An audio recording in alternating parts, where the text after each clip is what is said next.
जिसके मन में सब इच्छा, सब संसार को देख लिया हो कि अब सब दुनियादारी देख ली, आगे समझ, अब तो भगवान का रास्ता मिल जाए, कुछ मत करो, सत्संग के पंडाल में बैठने की आदत डाल लो, बैठे बैठे सब हो जाएगा महाराज। बस कुछ मत करो, अपने लिए सुनो, बस अपने लिए। देवराय द्विज पड़ा हुआ है, वहां पर चल रही है श्री शिव महापुराण की कथा, कानों में जा रही है महाराज, कानों में जा रही है।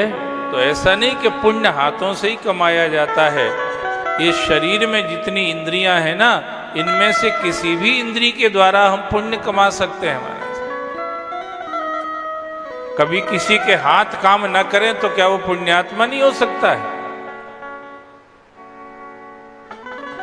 कभी कोई पांव से लूला लंगड़ा तो वो क्या पुण्यात्मा नहीं हो सकता है?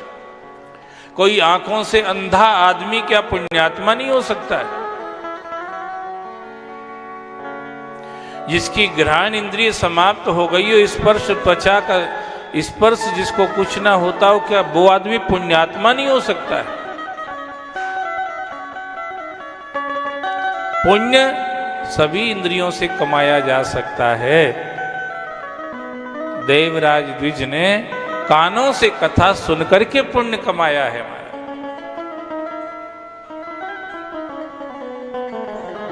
हम लोग भी भगवान महाकाल की कृपा से किसी भी कर्म का अन्य स्थानों से ज्यादा फल देने वाली उन्हीं की नगरी उज्जैन में बैठ करके रोज 3 घंटे भगवत कथा के माध्यम से,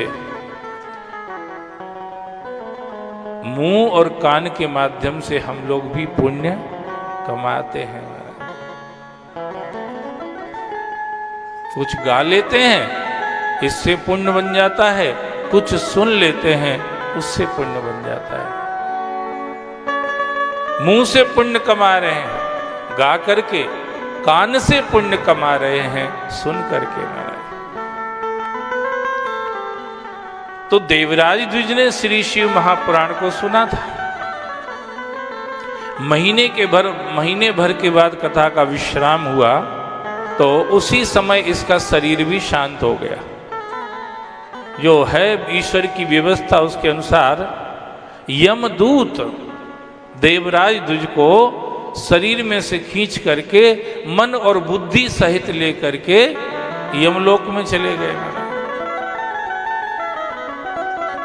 हम लोग जब इस संसार से जाते हैं ना, तो तन तो यहीं रह जाता है, पर मन संग में चला जाता है।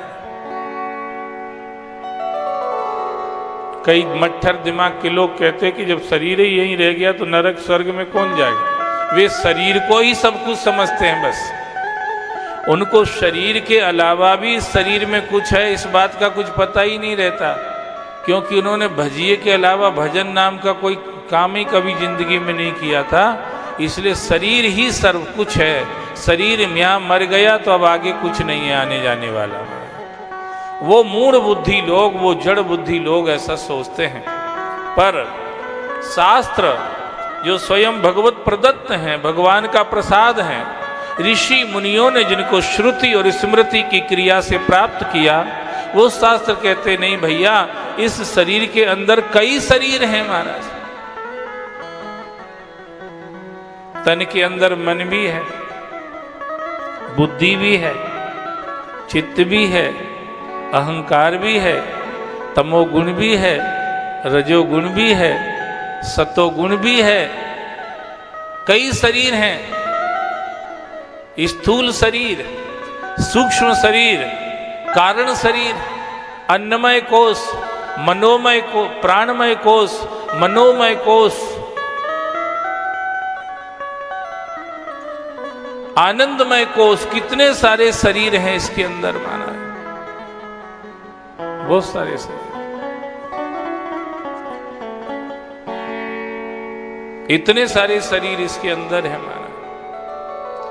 और मूढ़ बुद्धि लोग होते बोले शरीर तो यहीं रह जाता है, फिर स्वर्ग नरक वैकुंठ में कौन जाता है, सब फालतू की बात है, ऐसा कहते हैं। जो पालतू बातें थी, जिनको पालना चाहिए था, उनको फालतू कह के लोग निकाल देते हैं। और जो फालतू की बातें दिन भर इधर उधर की अनर्गल अलाप करता रहता है, उनको पालतू समझता है, उनको हृदय में रखे रहता है महाराज। उल्टी बुद्धि हो गई है लोगों की।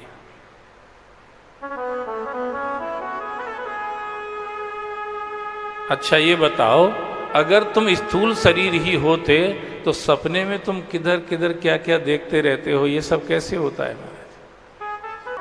ये कैसे होता है बताइए?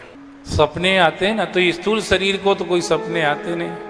तो जागृत, स्वप्न, सुषुप्ति ये बुद्धि की अवस्थाएं हैं महाराज। इसका मतलब इस शरीर के अंदर बुद्धि नाम की कोई चीज भी है।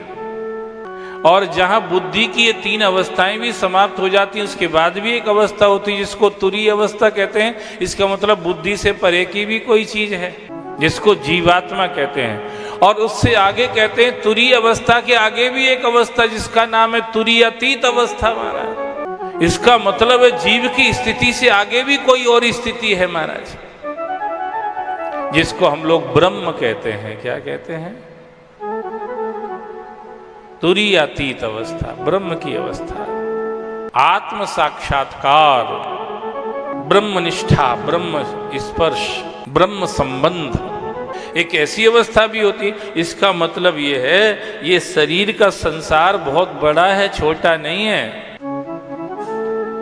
किसी ने कहा एक सफर हम कर रहे हैं, एक सफर हम में भी है। एक सफर, आदमी दिखता मोटरसाइकिल पे जा रहा है, पैदल जा रहा है, स्कूटी पे जा रहा है, 4 व्हीलर में जा रहा है, ट्रेन में जा रहा है, प्लेन में जा रहा है, तो एक सफर हम कर रहे हैं। पर फिर भी जहां भी कोई जा रहा है उसके अंदर भी वो और कहीं भी जा रहा है महाराज, वो स्वयं भी है। एक सफर हम में भी है। जैसे अभी हम लोग पंढरपुर जा रहे हैं, पंढरपुर 30 नवंबर से 7 दिसंबर पंढरपुर।